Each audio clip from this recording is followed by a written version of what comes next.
순서를 진행을 해보았습니다. 특별히 오늘은 특별 찬양을 위해서 특별히 바이올린을 한국에서 대학에서 강의하고 계시는 우리 김혜솔 선생님을 모셨습니다. 또한 아울러 찬송하게 될 우리 엘렌 박 집사님을 초대했습니다. 그래서 오늘이 더욱더 이 봄 날씨를 기해서 더욱더 이 마지막 때 이 패밀리 추어치에 봄이 오는 것과 같이 좀 더 색다른 순서를 시작을 하게 됐습니다. 이제 곧 준비하신 그 찬송을 해드리겠습니다.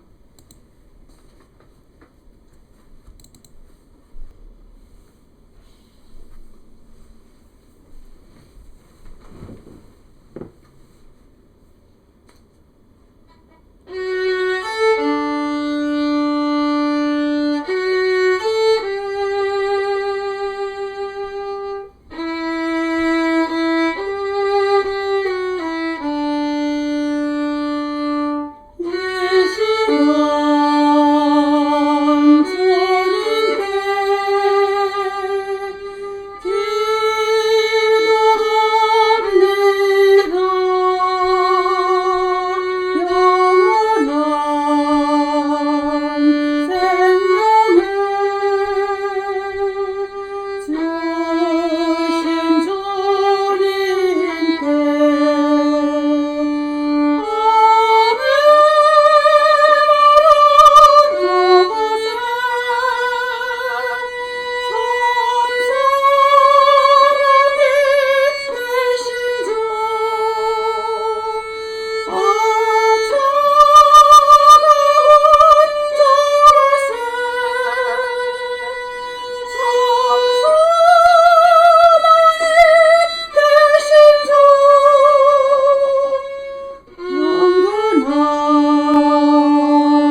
네, 우리가 지난주에는 주 기도문의 내용과 금식과 그 자선 행위에 대한 그 태도에 대하여 말씀을 드렸습니다.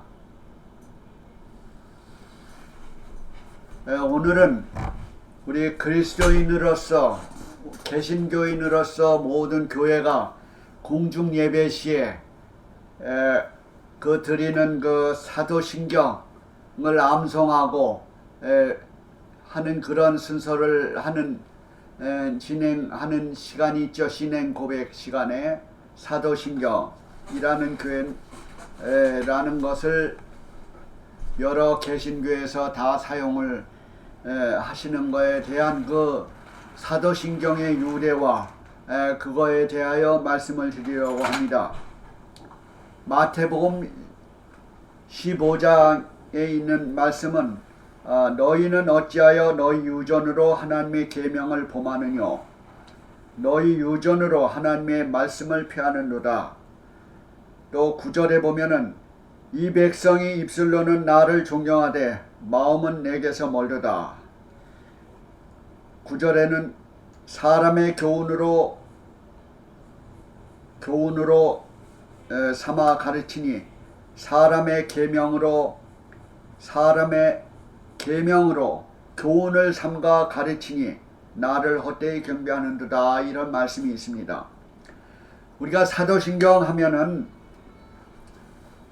사도신경이 아닌 사도신경을 가지고 각 교회가 사용을 하고 있습니다.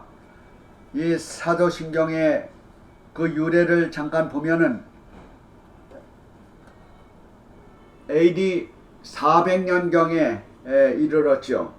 그래서 이 공중 예배 시간에 하는 그 사도신경, 그리스도인으로서 이 사도신경을 하지 않으면은 이단으로 또한 정죄하는 것을 우리는 판단의 기준으로 삼는 경우가 많이 있습니다. 그런데 이것은 우리가 사도신경의 그 역사를 좀 이해하는데 필요하리라고 생각을 합니다. 어떻게 이 사도신경이 이루어졌는가?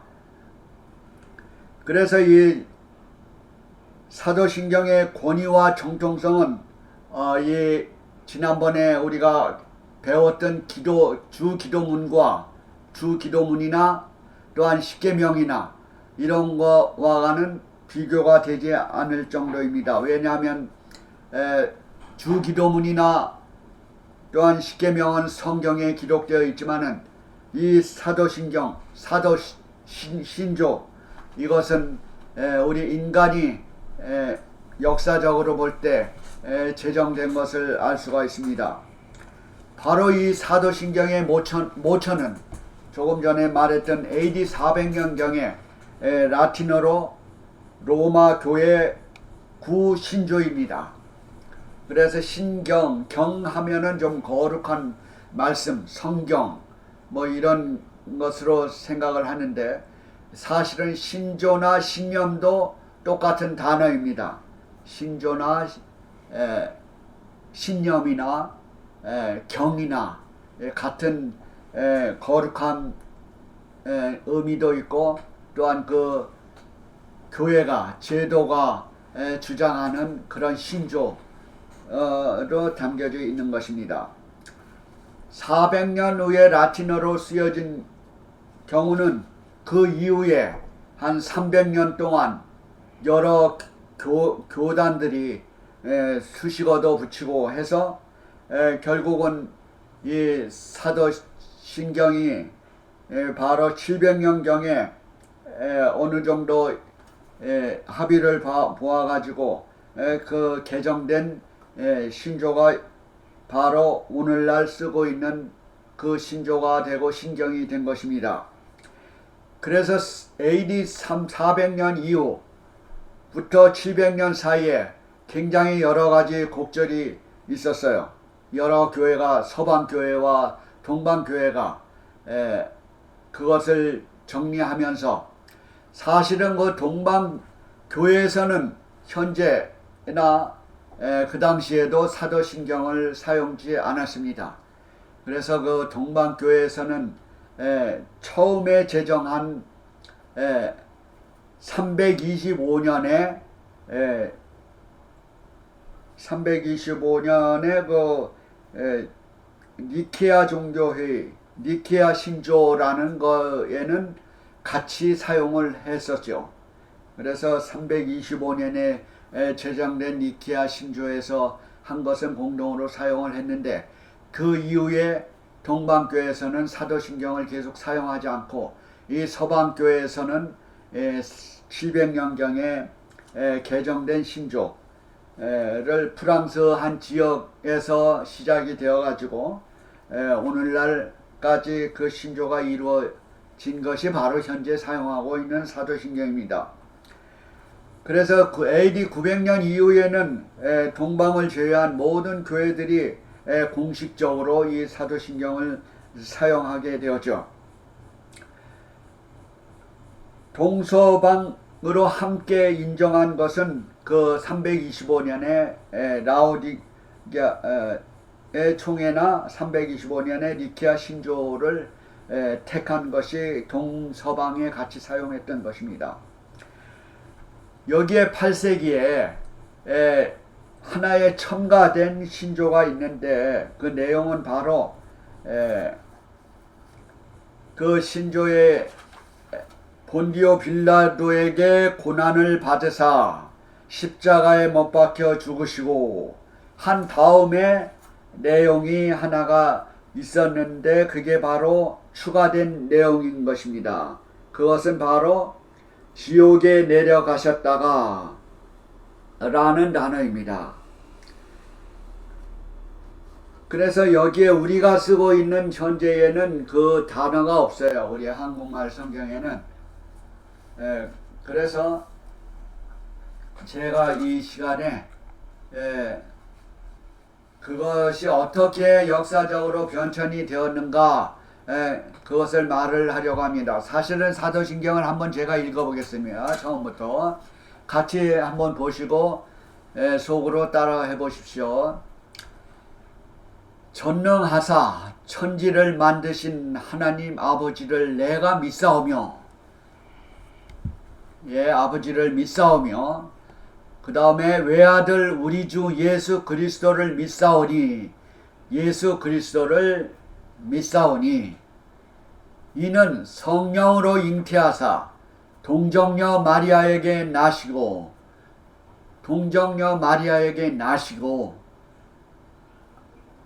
우리가 지금까지 다 같이 믿는 믿음이죠. 삼위일체를 설명하고 있습니다.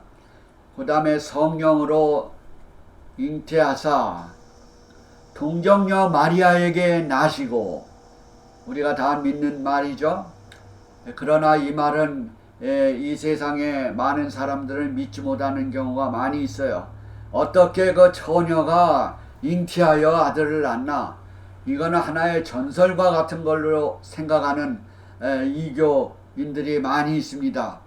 그러나 우리 기독교인들은 성령의 능력도 하나님의 능력으로 삼위일체의 하나님으로 생각을 해서 우리는 이것을 믿을 수 있는 일이죠. 또한 본디오 빌라도에게 고난을 받으사, 사실 빌라도에게 고난을 받은 건 아니죠. 빌라도가 그 당시에 총독으로 있었기 때문에 모든 집행권은 그 로마 제국 제도하에 있었기 때문에 빌라도는 로마 제국의 총독으로서 그가 재판을 담당하게 된 사람 중에 하나죠. 물론 헤롯 대왕도 있었고 그의 사내들인 회원들도 있었고, 이런 여러 사람을 거쳐서 빌라도가 그런 결정을 하게 되었죠. 그러나 빌라도도 처음에는 자기 사랑하는 그 부인에게 연락이 와서 빌라도의 그것을 좀 거절을 하고 싶은 마음이 있었습니다. 왜? 자기 와이프가 성령의 음성을 들은 것을 빌라도에게 말을 했기 때문에. 그러나 빌라도는 그것을 모면하기 위해서 자기 그 차례를 한번 걸렀다가 다시 그게 헤롯 대왕이나 다른 사람을 통해서 다시 빌라도에게 결정권이 주어졌을 때 그는 거절할 수가 없었어요. 많은 사람들의 청중을. 그래서 빌라도에 의해서 결정이 되었죠. 그것은 사실입니다. 그 다음에 십자가에 못 박혀 죽으셨죠. 그래서 결정권은 빌라도가 그런 결정권을 한 것이죠. 그래서 십자가에 못 박혀 죽으시고까지는 우리가 다 공유할 수 있는 내용입니다. 그 다음으로 보면은 바로 이 지옥에 내려가셨다가 장사한 지 사흘 만에 죽은 자 가운데서 다시 살아나시며 하늘에 오르사 전능하신 하나님 우편에 앉아 계시다가 저리로서 산자와 죽은 자를 심판하러 오시리라. 이게 성령을 믿사오며 심판하러 오시리라. 성령을 그 다음에 믿사오며 라는 말이 이 지옥에 내려가셨다가 라는 것을 여러분은 지금 현재 찾아볼 수 없을 것입니다. 그것이 이 8세기에 그러니까 700년경에 이것이 첨가되었어요. 첨가되었는데 지금에는 우리가 이거를 사용하지 않았어요. 그러나 영어 성경에는 그대로 그 말이 있습니다. He descended into hell. 그는 지옥에 내려가셨다. 그러니까 우리가 지금 사용하고 있는 사실은 저는 이 사도신경을 그렇게 사용하지 않습니다. 바람직한 것으로 보지 않기 때문에. 왜냐하면은 이것은 성경에 있는 말이 아니고 또한 사도들이 제정한 이 사도신경이 아니에요. 그래서 사도신경이 아닌 사도신경을 사실은 우리 개신교인들이 사용하고 있는 것입니다. 그래서 그 사도신경이 만들어진 것을 저는 이 시간에 확실히 역사적으로 말씀을 드리고자 하는 의미에서 이 사도신경이라는 제목으로 말씀을 드리고 있는 것입니다. 바로 이 단어입니다. 지옥에 내려가셨다가 여러분들이 한국말 성경에 찾아볼 수 없는 일이지만 한영 성경에나 또한 일반 로마 캐토릭이나 일반 교회에서 외국 영어를 사용하시는 그 무리들에 있어서는 이 단어가 있습니다. He descended into hell. 지옥에 내려가셨다가 라는 말이 있어요. 이거 한 가지만 보더라도 역사적으로 증명이 되는 일입니다. 이것은 제가 아무리 떠든다고 해서 사도신경이 아닌 건 아니죠. 그러나 사도들이 사용하지 않은 사도신경을 사용하고 있는 그 마당에 지금 수천 년 역사가 흐른 다음에 이것을 말하는 사람은 별로 없을 것입니다. 그러나 우리는 문서를 통해서 알 수 있는 것입니다. 그러면 조금 더 한번 살펴보겠습니다. 이 애매한 사도신경에 지옥에 내려가셨다가 이 49가 첨가된 거, 이게 지금도 이 영어 성경에는 그대로 있어요. 그래서 좀 애매한 것이지만 어떻게 애매한 것인가? 예수님께서 지옥에 내려가셨다가 이 헬이라는 게 문제예요. H-E-L-L, 헬. 지옥에 내려가셨다. 이 지옥이라고 하는 것은 헬라어의 하데스예요. 하데스. 헬라어의 하데스라고 히브리어는 수올이라고 합니다. 이것을 분명히 우리는 원어를 통해서 알고 이것은 오늘날 많은 기독교에서 그 사도신경에 대한 해설을 하는 많은 분들이 이것을 올바로 얘기를 하고 있어요. 원어에 대해서. 이 지옥이라는 것을 우리가 아주 그 어려움, 고통을 주고 아주 지글지글 끌고 이런 뜻이 아니고 무덤이라는 뜻이에요. 하데스, 헬라어의 하데스 무덤, 또한 히브리어의 수월. 이게 무덤이라는 것을 공통적으로 원어를 연구한 사람이나 이것을 설명하는 사도의 신경을 해석하는 그 모든 많은 대부분의 사람들이 그렇게 설명을 하고 있기 때문에 이것은 잘못된 교리적인 문제가 되는 것입니다. 이것은 교파를 떠나서 우리 기독교인으로서는 이 문구를 쓸 수가 없는 일이죠. 지옥이라는 단어가 잘못 해석이 되었기 때문에 이렇게 사용되어지는 것입니다. 이것은 곧 비성서적이죠. 성경에 이런 표현이 있는 것은 잘못된 견해인 것입니다.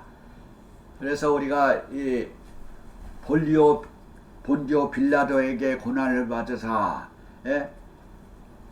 3일 받으사 이제 죽음을 십자가에 돌아가셨다고 한 다음에 요 문구가 이제 첨가되었다는 것입니다. 그 다음에는 이제 비성서적으로 이제 지옥에 들어가셨다고 하는 것은 영원 불멸을 주장하기 위한 문구예요. 바로 이게 왜 들어갔냐 하면은 이게 바로 로마 캐토릭 시대에 그 신부들이 제정한 것이기 때문에 그런 문구가 되어서 교리적인 문제로 파생하기 위한 것 중에 하나입니다. 로마 캐토릭의 연옥설과 상통되는 그런 교리사예요. 쉽사리 우리가 발견을 하게 됩니다. 로마 캐토릭에는 연옥설, 죽으면은 장사 지내서 끝나는데 중간 지점을 얘기한 거예요. 연옥설. 그래서 이 구약 시대의 의인들의 영혼을 구원한다는 아주 가상천외한 그런 주장을 하기 위한 그 단어이기 때문에 우리가 이것을 배제하는 것입니다. 그래서 그 성서적 표현을 개신교 신앙에도 큰 영향을 미쳐가지고 그 가톨릭의 연옥설이 해당되는 것을 우리 기독교인들은 중간 상태라는 그 엉뚱한 교리를 뒷받침하는 방향으로 흘러가고 있는 것입니다. 그 중간 상태, 우리가 죽으면 뭐 천당 간다, 죽으면 소천한다, 이게 사실 하늘로 소천하거나 어느 무덤에 중간 상태에 머물러 있는 것이 아닙니다. 우리는 잠자는 상태에 있다고 분명히 말을 했어요.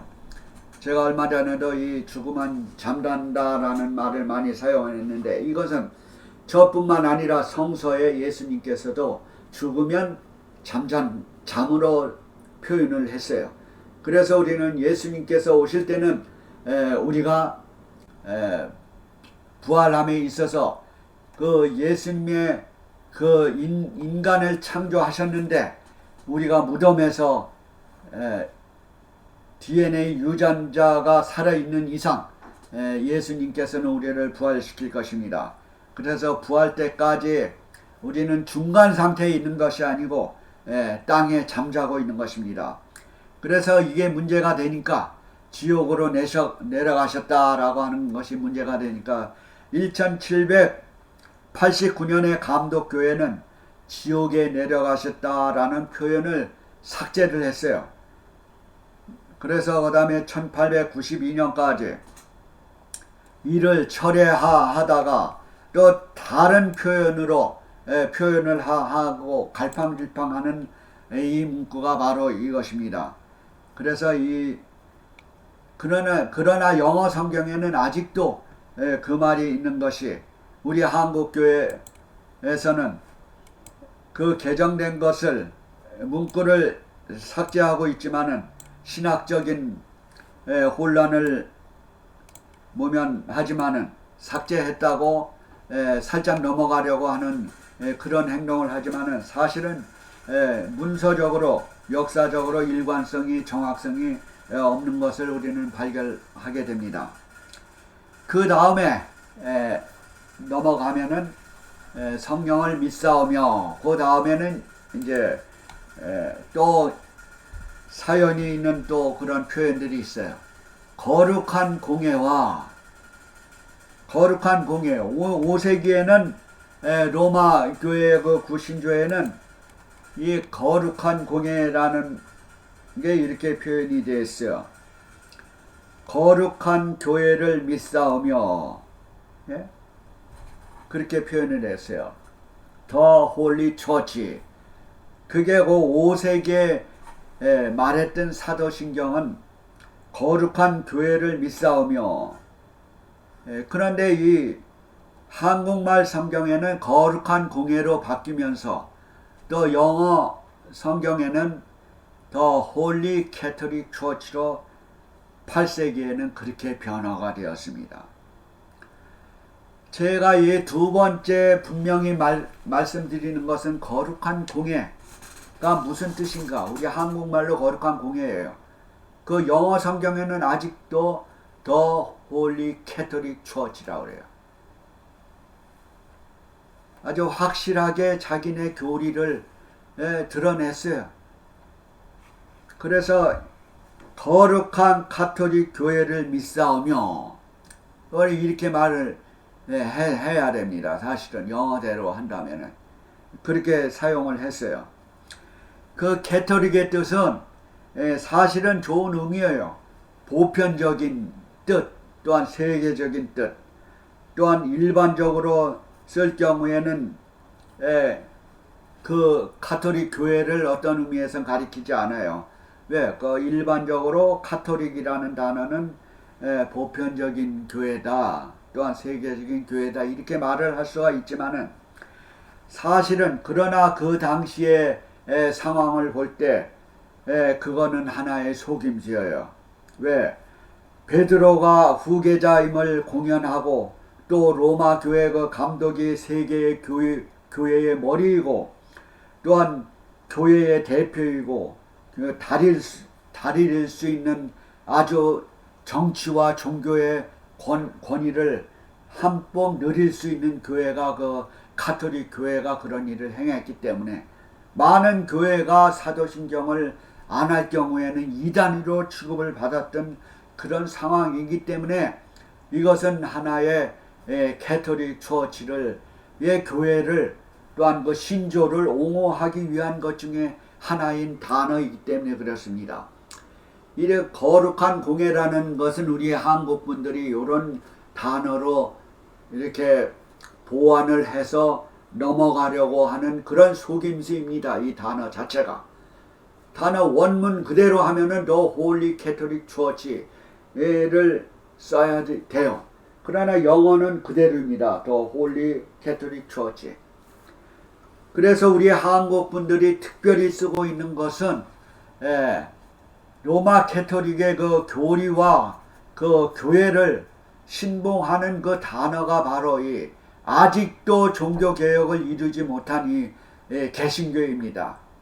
거기에서 1517년에 루터가 종교개혁을 일으켜서 프로테스탄tin 개혁교회 개신교가 태어나서 수많은 종파가 태어났는데도 불구하고 아직도 사도신경이 아닌 그 사도신경을 교회에서 쓰고 있다는 것은 바로 그 교회의 이단 소리를 듣지 않으려고 하는 그런 내막적인 내용이 있다는 것을 우리 온 기독교는 알아야 될 줄로 믿습니다.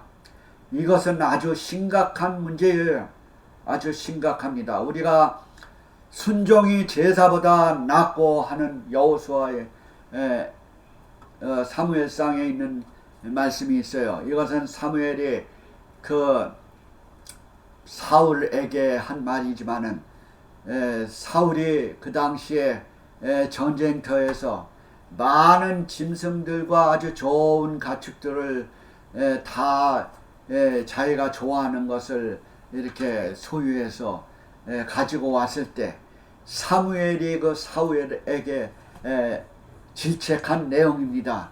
내가 왕이여 어찌하여 이 가축들을 살려서 이렇게 끌고 왔나이까 물어볼 때 이 사울은 내가 하나님께 이것을 잘 경배하고 하기 위해서 하나님께 참된 예배를 드리기 위해서 이 가축들을 살려서 왔습니다 했을 때 이 사무엘이 말한 내용이 순종이 제사보다 낫고 듣는 것이 수양의 기름보다 낫다.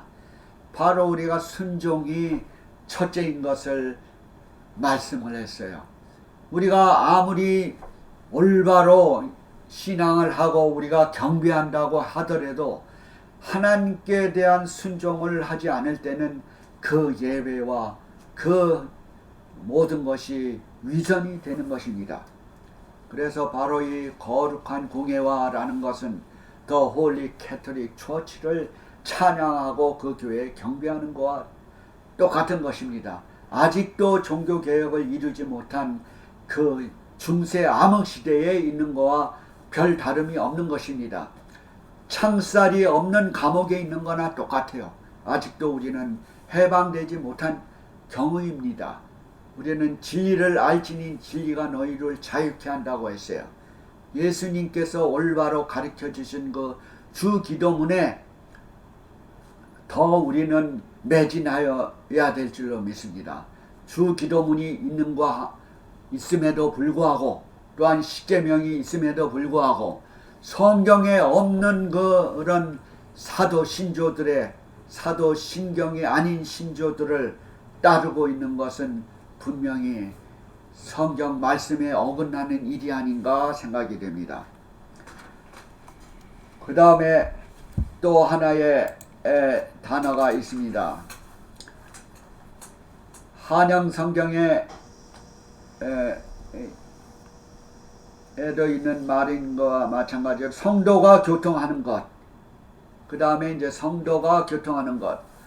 이제 공예와 성도가 서로 교통하는 것과 죄를 사하여 주는 것과 몸이 사시는 것과 영원히 사는 것을 믿사옵나이다. 아멘. 참 간단하죠.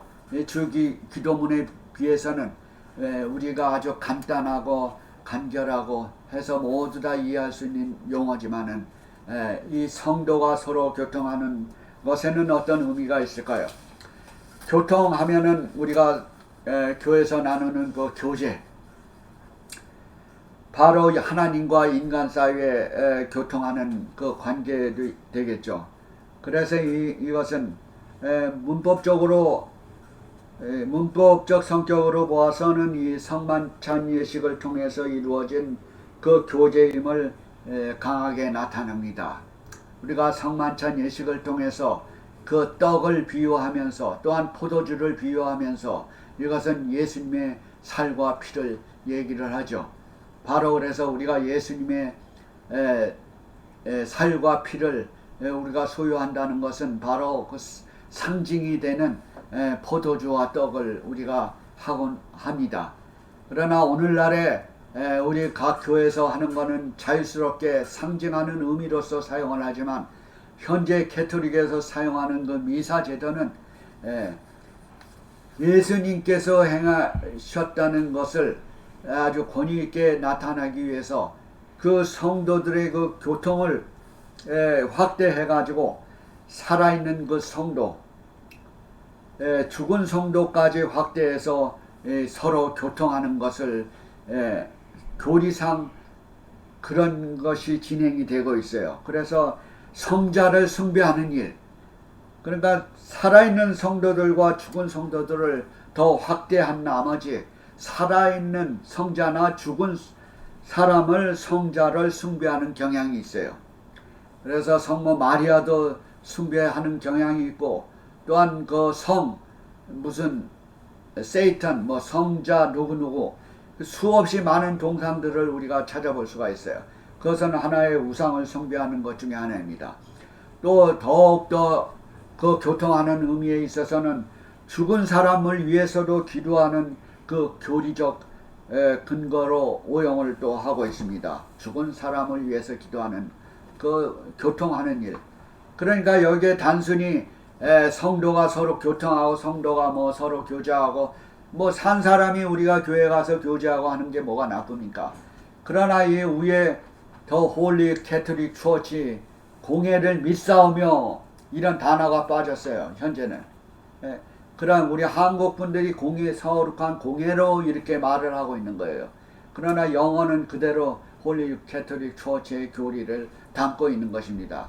그래서 이 공회와 거룩한 교회와 성도가 서로 교통하는 것, 이게 바로 이 교통이라는 게 그렇게 우리를 속임수에 대한 한 단어나 똑같아요. 그래서 이거는 죽은 사람을 위해서 기도한다든지 또한 우리가 죽은 사람을 숭배한다든지 이것은 성경과 거리가 먼 것입니다. 그래서 여기에 나오는 우리 성도들은, 우리 살아있는 성도들이 교통하는 것은 올바른 일이죠. 그러나 그런 의미가 담겨져 있다는 것을 우리 개신교인들은 알아야 할 필요가 있습니다. 그러면 오늘날 가장 그 다음에 사도신경을 가장 옹호하는 교회가 누구입니까? 많은 개신교인들이 사도신경을 옹호하는 것은 바로 로마 캐토릭의 대변인의 역할을 하고 있는 것과 똑같은 것입니다. 우리가 사도들이 부르짖지 않은 그 사도신경입니다. AD 400년경에 초안이 잡혀져 있는데 어떻게 사도들이 쓰여진 것이라고 할 수가 있겠습니까? 그래서 사도신경을 옹호하는 부류들은 로마 캐토릭에서 가장 옹호를 하지만은 우리 개신교인들이 사도신경을 옹호하고 이것을 입으로 암송하고 찬양하고 하는 것은 그것을 대변하고 그 교회의 머리임을 인정하는 것입니다. 그래서 천주교회 한 선이 1546년경이죠.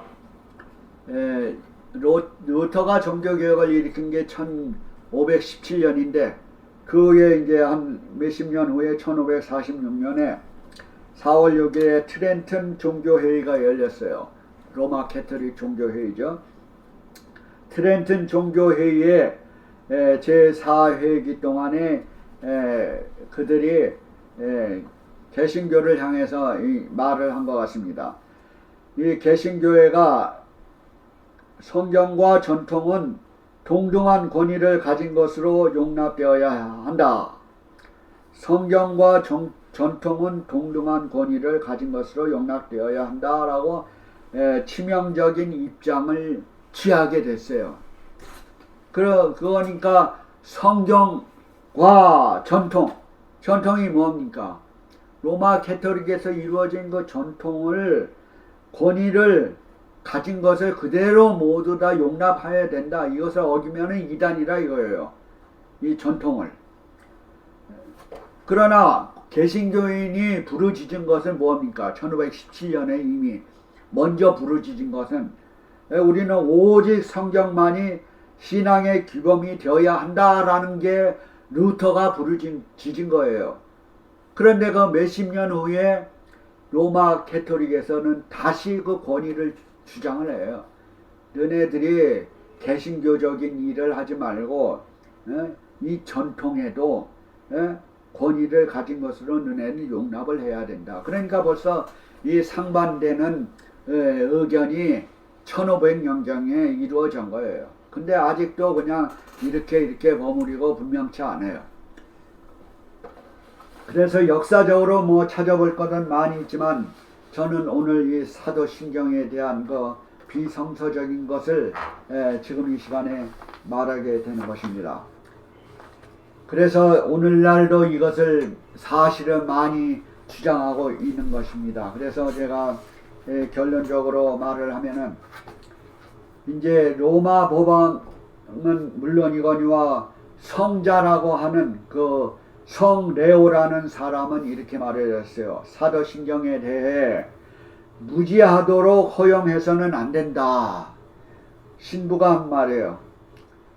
또한 막시무스 신부는 이렇게 말했어요. 사도신경에 무지한 영세받은 신자들은 그의 시대에 있어서 믿음의 최대의 적으로 간직했으며 믿음의 최대의 적으로 간직했어요. 이것을 무지한 것은. 또 오늘날에도 그 자신들의 교리를 모르는 게 가톨릭 신자들은 이유 없이 믿음의 최대의 적들로 간주할 수 있다고 결정을 냈어요. 오늘날에도. 또 성 토마스라고 하는 사람은 사도신경에 대하여 고의로 무지하게 되는 것을 복음에 이르는 최대의 죄로 간주할 수 있다고 말을 했어요. 이 얼마나 무서운 일입니까? 완전히 이단으로 몰고 정죄로 몰고 하는 게 바로 여기에 나와 있어요. 이렇게 신부들이 그렇게 얘기를 하고 있어요. 이것은 오늘날 우리에게 눈으로 볼 수 있는 종교개혁에서 아직도 헤어나지 못하는 많은 그리스도인들을 보게 되고 많은 교회들을 보게 됩니다. 아무리 우리가 교회에서 성스럽게 부르짖고 경배를 한다고 하더라도 제가 좀 전에 말을 한 대로 사무엘이 사울에게 한 대로 순종이 제사보다 낫다. 우리가 아무리 거룩한 제사를 드린다고 해도 그의 하나님의 말씀을 거역하는 제물을 가져와서 드릴 때 그게 무슨 경배의 제물이 되겠습니까? 그래서 성경의 마태복음 7장 20절에 주여 주여 하는 자마다 다 천국에 들어갈 것이 아니고 아버지의 뜻대로 행하는 자라야 하리라. 불법을 행하는 자들아 내게서 떠나가라. 이 가장 무섭고 두려운 이 선고의 음성이 바로 예수님께서 직접 하신 말입니다. 또한 예수님께서 직접 하신 말 중에 마태복음 15장 3절 그 다음에요. 마태복음 15장 3절에 아까 제가 처음에 시작할 때 읽은 말씀입니다. 예수님이 직접 말씀하신 일입니다. 이것은 다시 한번 제가 읽겠어요. 아까 처음에 시작할 때 제가 이 말을 읽었는데 이게 여기에 쭉 우리가 다 읽어보시면 여러분들이 알겠지만 너희의 유전과 하나님의 계명 이것을 이렇게 대칭적으로 이렇게 설명해 주었어요. 너희 유전으로 너희는 어찌하여 너희 유전으로 하나님의 계명을 폐하느냐. 예수님이 직접 말씀하시는 거예요. 하도 오늘날 가짜가 너무 성해요. 뉴스도 가짜가 있고 또한 하나님의 말씀도 가짜를 전해오고 있습니다. 하나님의 말씀을 그대로 전하지 않고 세상의 용어로 바꾸어서 얘기를 했어요. 아까 사도신경도 용어를 바꾸어서 슬쩍 넘어가는 거예요. 거룩한 공예와 참 그거는 그 문장과 전혀 틀린 얘기예요. 거룩한 공예라는 단어 안 써요. 거룩한 교회, 초기에 거룩한 교회를 썼다가 그 다음에 개정된 게 또 홀리 바이블, 홀리 캐톨릭 처치, 바로 그런 게 사람의 유전입니다. 바로 그래서 로마 캐톨릭에서 주장하는 게 아까 말한 대로 그 성경과 전통을 강조했죠. 성경과 전통을 권위를 가진 것을 용납되어야 된다 하는 것이 바로 로마 캐톨릭의 교리 중에 하나인 거예요. 그러면은 성경과 완전히 이거를 보면은 배치되고 있는 거예요. 너희 유전으로 하나님의 계명을 피하느냐. 그러니까 지금 사실 우리가 하나님의 계명도 제가 이 다음 주부터는 하나님의 그 10계명에 대해서 이제 할 순서입니다. 왜 지난번에는 주기도문에 대한 걸 얘기를 했고 오늘은 사도신경에 성경에 있지 않은 그 많은 기독교인들이 대예배 시간에 하는 순서 중에 성경에도 없는 사도신경에 대한 것을 오늘은 얘기하고 있지만 제가 이 다음 주부터 뭐 한 2달 동안은 10계명에 대한 것을 첫째와 10제까지 하나하나를 더 성서적으로 설명을 하려고 합니다. 그래서 여기에 오늘의 말씀은 유전으로 하나님의 계명도 폐하고 있어요. 그것이 어떤 것인가는 더 상세하게 제가 말을 할 기회가 있을 것입니다. 그 다음에 너 유전으로 또 하나님의 말씀을 표하는도다. 두 번째요. 유전으로 하나님의 말씀을 표하는도다. 뭐 하나님의 말씀이 바로 하나님의 계명이 하나님의 말씀이죠.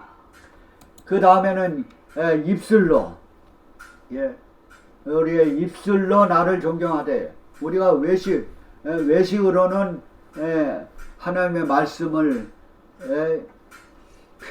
표하죠. 하나님의 입술로는 존경을 하죠. 하나님의 말씀을. 그 다음에 마음은 멀도다. 바로 이게 무슨 뜻입니까? 입술은 우리가 겉으로 나타내는 그 말의 표현이겠죠. 그 다음에 마음은 내적인 일이죠.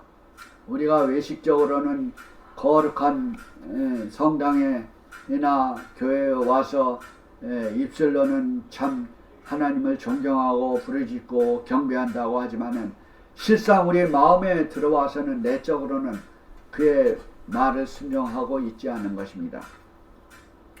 그래서 사람의 계명으로 교훈을 삼아 가르치니 헛되이 경배하는도다. 사람의 계명, 이 세상의 정치 제도나 이 세상의 수많은 종교자들의 그런 제도를 통해서 사실은 올바로 하나님을 가는 길을 막고 있어요. 우리가 순수하게 어떤 종교를 잘못 받아들일 때 잘못된 그 지도자의 를 통해서 우리는 더 밝은 길을 발견하기가 더 어려워요. 한 사람에게 빠지면은 그 사람한테서 헤어나올 수가 없어요. 하나의 우리가 가짜 정보에 빠지면은 우리가 거기서 헤어나오기가 없습니다.